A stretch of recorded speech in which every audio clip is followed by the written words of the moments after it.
नमस्कार, Indian institute of sustainability podcast में आपका स्वागत है। मैं हूं आपकी होस्ट साक्षी और आज मेरे साथ हैं डॉक्टर प्रतिभा नेथानी, देवभूमि उत्तराखंड से। डॉक्टर प्रतिभा नेथानी जी, नमस्कार, आपका स्वागत है हमारे पॉडकास्ट में।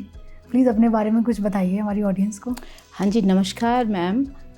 मैं प्रतिभा नेथानी और मैंने जो है अपनी पीएचडी की है university of Illinois Chicago USA से, और उसके बाद हम अपने देश वापस आए और आजकल मैं यहाँ देहरादून में एक यूनिवर्सिटी में इन्वायरमेंटल साइंस डिपार्टमेंट में एज एन एचओडी काम कर रही हूँ। तो मैम, मैं आपसे जानना चाहूँगी कि हम सस्टेनेबिलिटी को किस तरह से अचीव कर सकते हैं। क्या ये एक पुराना मेथड है या ये कुछ नया आया है मार्केट में, जैसे कुछ नया ट्रेंड आता है?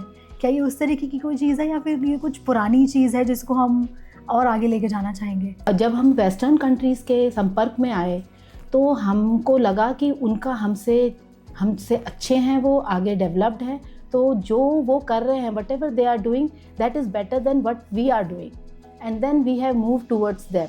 We have started generating too much of waste. Otherwise अगर आप पुराने समय में गाँव को देखें तो गाँव में जो तरीका था वो बहुत ही सस्टेनेबल था। जो हमारे यहाँ रस्सियाँ बनती थी वो सारे प्लांट प्रोडक्ट से बनती थी।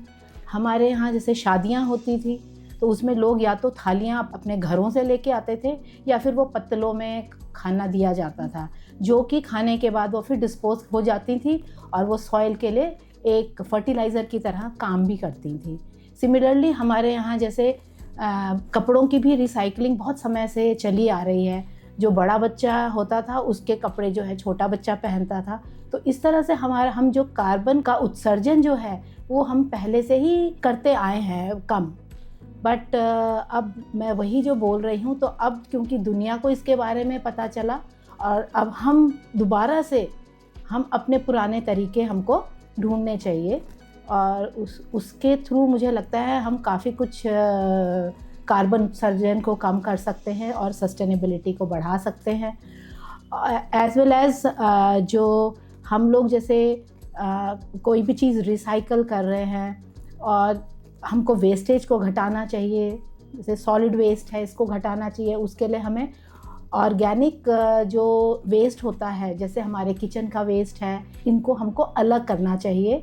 और जो दूसरा तरह का वेस्ट है उससे क्या होगा, हमारा सॉलिड वेस्ट जनरेशन भी कम होगा और उससे जो है हमारे इन्वायरमेंट पे अच्छा असर पड़ेगा। तो मैम, जैसा कि आज का हमारा एजेंडा है साइंस, सस्टेनेबिलिटी एंड स्पिरिचुअलिटी, तो इसके बारे में आप क्या कहना चाहेंगे? जैसे कि मैंने अभी आपको कहा कि हमारी जो सभ्यता रही है तो उसमें हमारे जो पुराने ग्रंथ भी हैं वो भी सस्टेनेबिलिटी के बारे में बहुत कुछ बोलते हैं।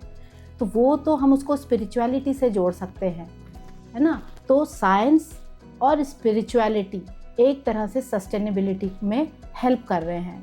तो साइंस से हम नई नई चीज़ों की इन्वेंशन कर रहे हैं कुछ, और वो जो है हमको सस्टेनेबिलिटी की तरफ ले जाने में सहयोग कर रहे हैं। और जो स्पिरिचुअलिटी है वो भी कहीं ना कहीं हमको इन सब चीज़ों को करने से रोकती है। तो मुझे लगता है इसीलिए हमने जो है साइंस को स्पिरिचुअलिटी से और सस्टेनेबिलिटी से इस कॉन्फ्रेंस में इसलिए जोड़ा है। तो मैम, जैसा कि आपका आज का सेशन था about science, spirituality and sustainability, thank you so much for coming to our podcast and our session. Thank you.